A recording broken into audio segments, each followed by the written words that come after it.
C'est une question bien compliquée.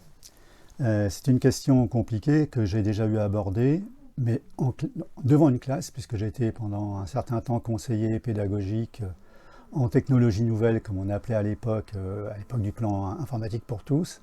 Et j'ai été pendant quelques années aussi conseiller pédagogique, on appelait ça AIS à l'époque, adaptation intégration scolaire, donc dans l'enseignement spécialisé.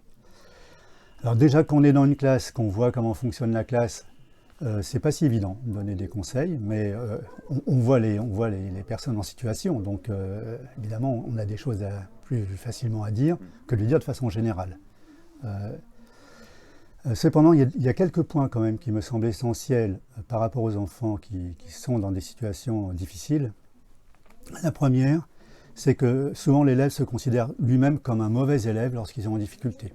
Donc la première chose qui me paraît essentielle, c'est d'essayer de ne pas l'enfermer dans cette façon de penser. C'est-à-dire se persuader de plus en plus qu'il est un mauvais élève, et évidemment, il devient un mauvais élève, voire un très mauvais élève. Ça, c'est la première chose. La deuxième chose, ça vient un peu avec ce que je disais tout à l'heure concernant les ouvrages, etc. C'est comment réussir à intéresser un élève, comment réussir à finalement lui donner de l'envie. Parce que finalement, on apprend, on avance qu'avec le désir. Et donc, il faut lui donner du désir.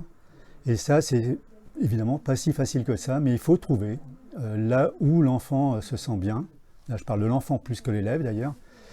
Et l'aider à devenir élève, et si possible un bon élève, grâce au plaisir de faire quelque chose qui l'intéresse et qui en même temps le fait avancer dans ses apprentissages.